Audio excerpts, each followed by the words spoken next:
Hi, welcome back to my channel. Thank you for watching and for subscribing. And if you're just visiting, please consider subscribing.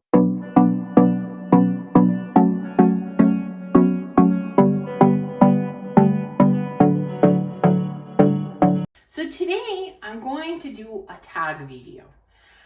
I haven't done a tag video in a very long time. They kind of used to be really popular for a while, and then I guess everybody got tired of them and stopped doing tags. But I saw a tag not long ago that I really liked, and although nobody tagged me to do it, I thought, why not just do it? Now, as you saw by the title, the name of this tag is If I Had to Choose Perfume Extremes Tag. Now, I saw this tag on Veronica Says channel. Of course, I'm going to link her channel down below. Loved the way that she did this tag. That's what got me interested in it. I'm not sure, to be honest, if she's the originator of the tag or not. If any of you know, definitely please let me know in the comments below. But I saw this tag on her channel. So there are, how many questions are there? Around 12 or so questions. Let's just get started. So the first question is favorite blind buy of the year. Although I have definitely slowed down on my blind buying, I do sample a lot more than I blind buy these days, but I would say one of my top blind buys this year is Panettone from Milano Fragranza. Not a fragrance that many people talk about in general, not a house that many people talk about. I think it's a relatively new Italian house, pretty affordable for niche fragrances. I can't remember exactly how much it cost, but definitely on the lower side of niche. But the most important thing is the fragrance inside. It is so beautiful. It is so delicious. It really, I mean, what I didn't know that at the beginning, but what I learned later is that Panettone, it's this Italian bread or pastry, this really kind of fluffy, sweet bread with like raisins inside. And you know, I've had something similar to that back in my childhood, and that's exactly what it smells like to me. It has a bit of that bready quality or that pastry kind of quality. It's definitely sweet, and it does feel like there are raisins or some kind of dried fruits in it. So delicious. Gorgeous fragrance. I love it. It's so comforting to me. I'm just, every time I wear it, it puts me in a good mood. So that's why I've chosen this one as my favorite blind buy of this year. So if we talked about, you know, favorite blind buy, we must talk about worst blind buy. And for me, it's this one. It's Map of the Heart V3 or the Red Heart. You know, to be honest, I've been trying to declutter this fragrance ever since I got it, which was, I don't know, at the end of the spring or beginning of the summer, and it seems like nobody wants it. I cannot find a new home for this fragrance. And I don't know, I don't like it, you know. First of all, the bottle, you know, when I looked at it online, I thought, oh, this is so interesting. This is so unique because the bottle looks like an actual heart. But when I actually take it and hold it in my hands, it feels slightly, I don't know, weird, slightly creepy. I don't know. It just doesn't feel good. And the scent, you know, it's sort of nice, but it's sort of very vintagey and kind of, I don't know, there's something about it that I really don't like. Something about it that really bothers me, especially in the dry down.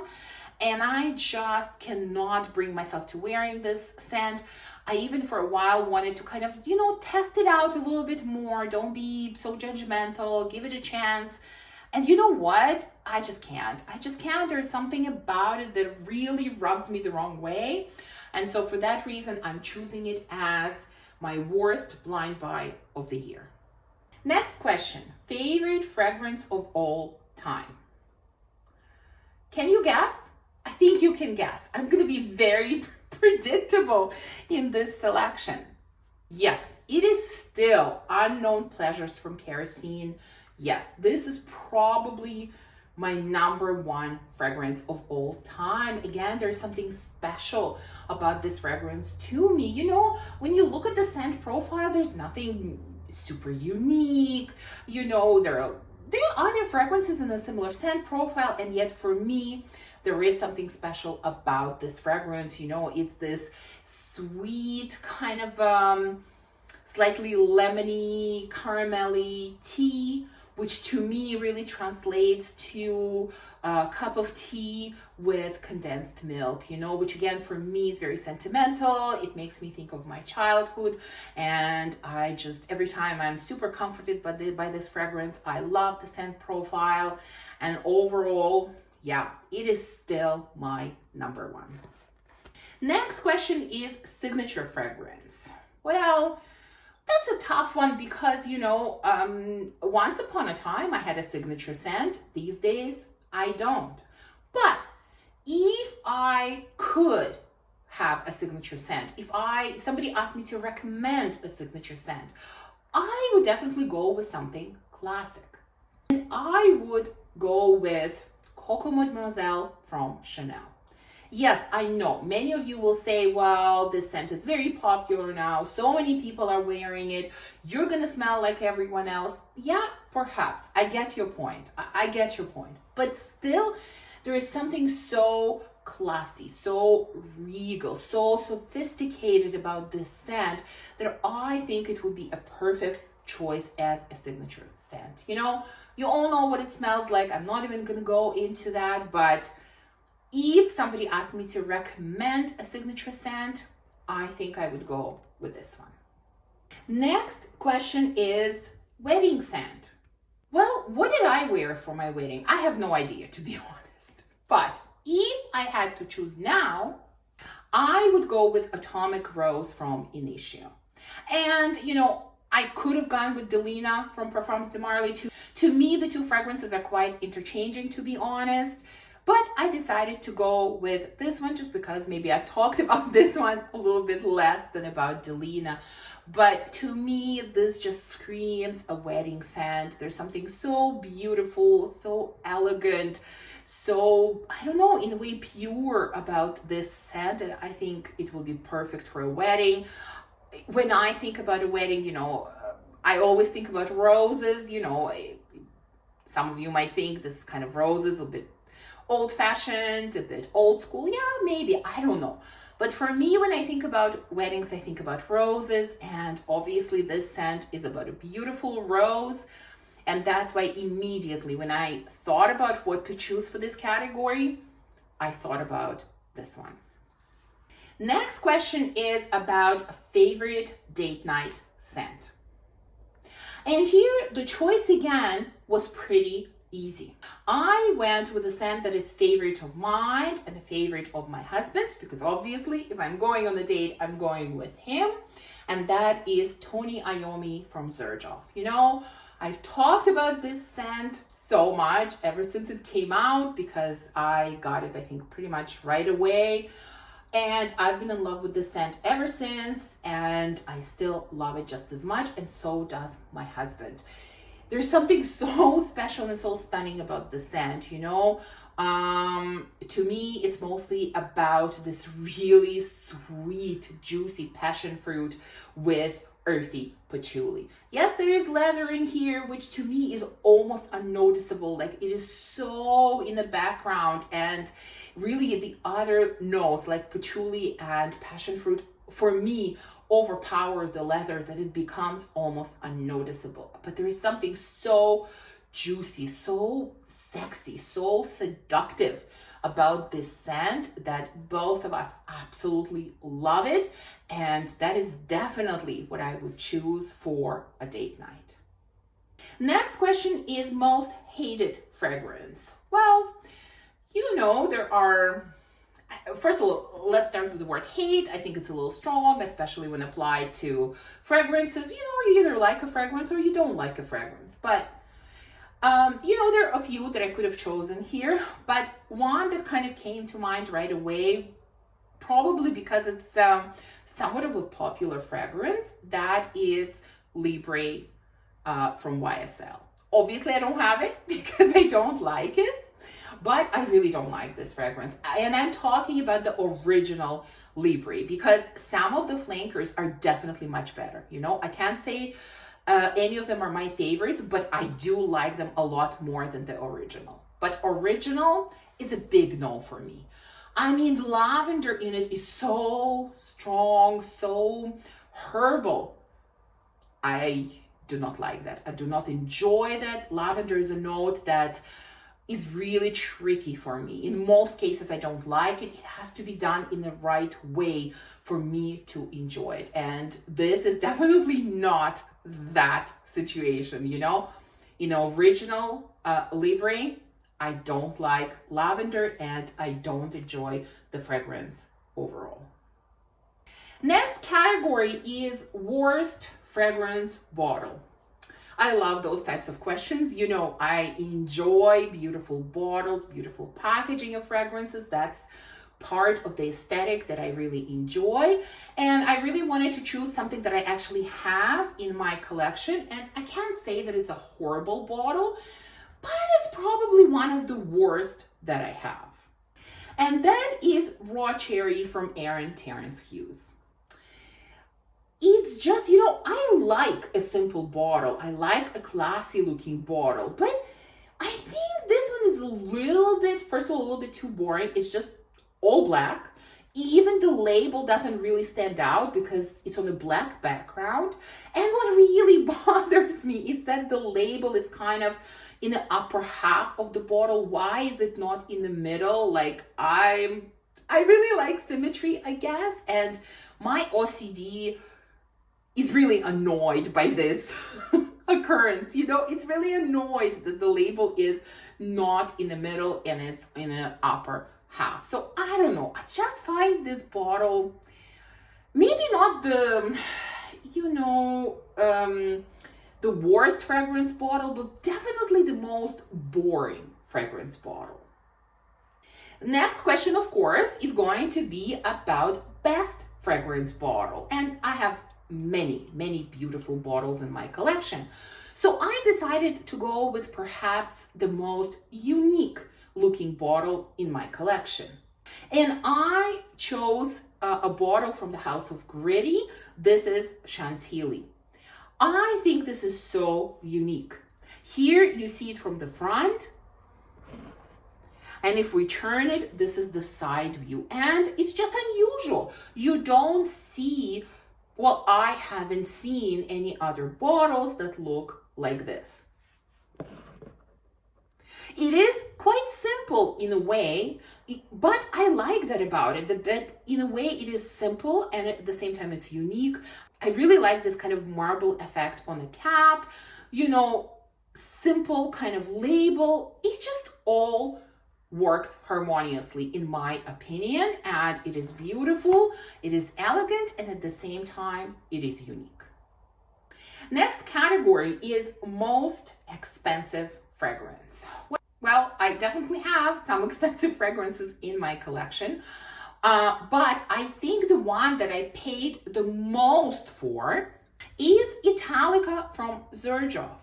And I know now you can purchase it for, you know, a relatively reasonable price, but you know, this is a fragrance that was number one on my wish list ever since really I started really collecting fragrances, and it was impossible to find at that point. And so when Xerjoff re-released it, you know, I had to get it right away because we didn't know at that point if it's going to be permanent or limited edition again or whatever. So I purchased it from their official site, meaning, you know, their full price, then there is shipping to Canada, then there are duties. And so when you count the total price, it was pretty outrageous. It really was. So based on that, you know, this is probably the most that I have ever paid for a fragrance. But you know what? I don't regret it. I really don't. I love this fragrance. In fact, I love it more now than I did when I first got it. It is stunning. It is such a beautiful gourmand, very unique gourmand, because I think it's different from everything else that's out there. You know, it's almondy, it has some what does it have? Toffee or caramel, something like that. It's kind of milky. It's just delicious, mouth-watering. It's a beast of a fragrance on me. It projects beautifully. It lasts for a very, very long time. You know, I actually wore this fragrance a couple of days ago. I think on the last weekend or whatever, a couple of days ago. And, you know, I wore it during the day. I could smell it on me the whole day. The next morning, I woke up and my husband said, I can still smell Italica on you. So it lasts forever. It's a beast of a fragrance and it is stunning. Well, if we talked about most expensive fragrance, then obviously we got to talk about least expensive fragrance. And I think my least expensive fragrance at this point is what is the full name? Viva La Juicy Gold from Juicy Couture. I think I got it right. Anyways, yeah, I still, you know, on one hand, I have this expensive Italica, and on the other hand, I have this fragrance, but price has nothing to do with it.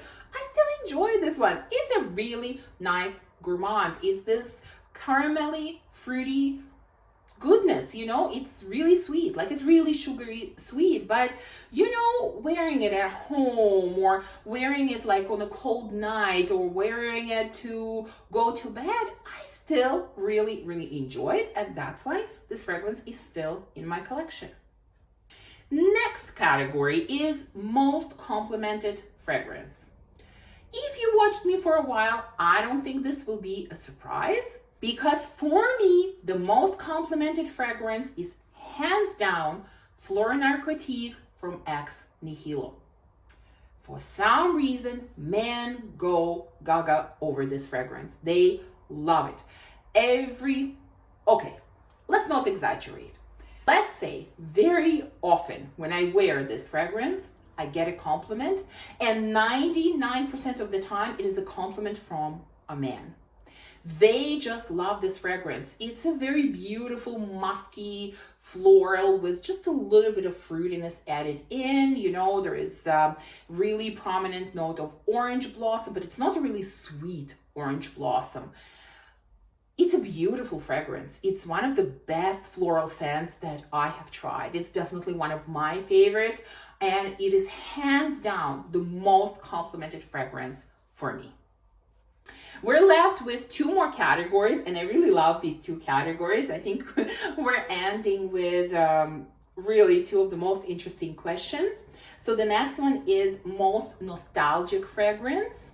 And if you watched me sort of from the beginning of my channel, I don't think this fragrance will come as a surprise, because I did a video like long time ago talking about I can't remember even what it was called, but something talking about scent memories or something like that. And anyways, this was one of the fragrances that I mentioned in that video, and this is still the most nostalgic fragrance for me.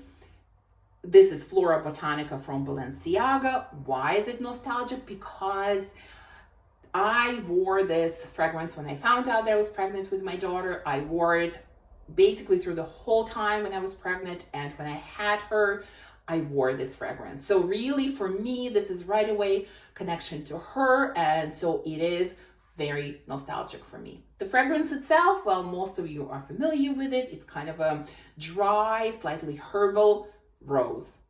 I still love it to this day. This is one of the longest, oldest fragrances in my collection. Not this bottle, of course, I've gone through many bottles, but I still love it.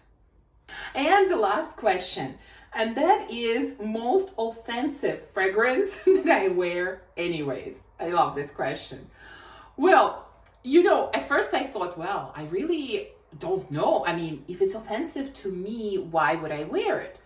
And I don't think I have any fragrances that are offensive to me that I wear. However, I do have a fragrance in my collection that is offensive to others, in particular my husband, and I don't care that it's offensive to him. I still wear it. You probably guessed what it is. Yes, it is Rosé All Day from Gallagher. I've told this story many times. He despises this scent. He cannot stand this scent. He says it smells like rotten apples. And I don't care because this is one of my absolute favorites. I love, love, love the scent, and I don't care that it's offensive to him. I still wear it. This is an amazing, yes, it's about apples. Well, not just about apples, but apples are definitely an element in this, and they are sour apples. See, to me, they're sour, they're not rotten, and they're combined with sweet elements. I think there is brown sugar, maybe vanilla or something else. And it's just this combination. Oh, there's honey. I think there's honey in here. There's this beautiful combination of sweet and sour that I am crazy about. But to him, the scent is offensive. So there you go. These are my picks for this tag. This is the Perfume Extremes tag. I really enjoyed it. This was fun, you know, choosing fragrances to answer each category. So again, I saw this tag on Veronica's channel, but I don't know if somebody else created it originally. If you do, please let me know because I would like to give credit to that person for sure. So I would love to know your answers to this tag, either in comments or maybe you make videos as well. Please let me know and I would love to watch your video. Thank you for watching this video. If you enjoyed it, please remember to give me a thumbs up and subscribe and like this video, and I will see you soon in the next one. Bye.